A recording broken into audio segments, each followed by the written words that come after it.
Pag-usapan natin ang isang sitwasyon na baka napagdaanan mo na o baka ito mismo ang pinagdadaanan mo ngayon. Alam mo yung feeling na sinusubukan mo talagang mamuhay ng tama? Pinipili mo yung integridad kahit na mas madali ang shortcut. Sinasabi mo yung totoo kahit masakit. Pinaninindigan mo yung prinsipyo mo kahit may mawala sa'yo. Tapos, pagkatapos ng lahat ng yun, bigla kang napasama. Ikaw pa yung siniraan. Ikaw pa yung hindi naintindihan. Ikaw yung napagbintangan. At naiiwan kang mag-isa, nagtatanong sa sarili mo, "Teka, ginawa ko naman yung tama ah. Bakit ganito yung nangyari?" Parang walang sense, di ba? Kasi deep down, umaasa tayo na kapag gumawa tayo ng mabuti, may magandang babalik. Na yung pagsunod, dapat may katumbas na biyaya. Pero paano kung yung mismong sandalin na pinili mo ang tama ay simula pala ng isang mas mahirap na kabanata? At paano kung hindi pala yun ang katapusan, kundi simula pa lang ng isang mas malaki at mas malalim na kwento? Actually, may isang tao sa Biblia na mismong nabuhay sa ganitong katotohanan. At ang kwento niya, grabe, sobrang powerful. Pinapakita niya na minsan, ang paggawa ng tama ay magdudulot sa iyo ng pagkawala ng lahat. Pero yun pala yung daan para dalhin ka sa tunay mong layunin. Isipin mo, ang bigat na agad ng simula ng buhay ni Jose. Ipinagkatanulo at ipinagbili ng sarili niyang mga kapatid bilang alipin. Napunta siya sa isang malayong bansa, sa Ehipto, sa bahay ng isang makapangyarihang opisyal na nagngangalang Potifar. Pero ito yung kahanga-hanga kay Jose. Kahit nasa ganong sitwasyon, nanatili siyang tapat sa Diyos. Nagtrabaho siya ng buong husay, may integridad. At dahil doon, unti-unti, nakuha niya yung tiwala at binigyan siya ng mas malaking responsibilidad. Parang, okay, bumubuti na ang lahat. Akala niya, kasi biglang-bigla, may isang pagsubok na babago sa lahat. At dito na talaga masusubok ang puso at katapatan niya. Napansin siya ng asawa ni Potifar.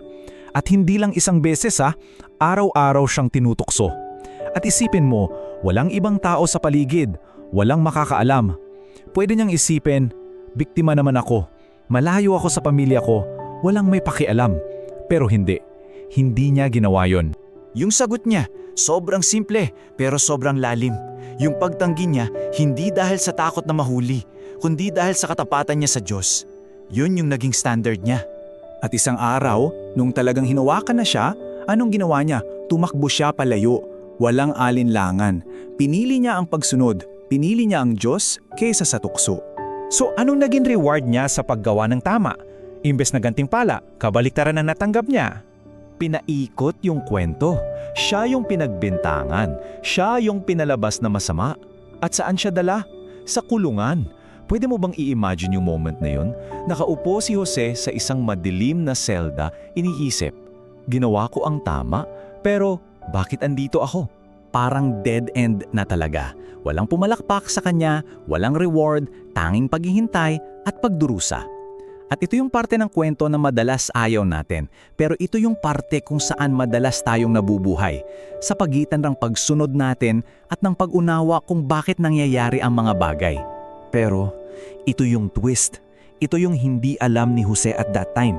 Yung kulungan na yun, hindi yun parusa. Isa pala yun yung paghahanda. Ang ganda ng comparison dito, no? Kasi sa paningin ng tao, ang nangyari kay Jose ay isang malaking setback. Isang failure, parang end of story. Pero sa paningin ng Diyos, isa pala itong setup, pag-aayos ng lahat para sa isang mas malaking plano. Kasi doon mismo sa kulungan, doon niya makikilala yung mga taong may koneksyon sa Faraon. So habang feeling niya na de-delay ang lahat, habang feeling niya nakalimutan na siya, sa likod ng mga eksena, inaayos na pala ng Diyos yung mga tamang koneksyon. Habang nasa gitna siya ng paghihirap, inihanda na pala siya para sa palasyo. At dito natin makikita yung buong kwento. Ang kulungan ang naging tulay niya papunta sa palasyo.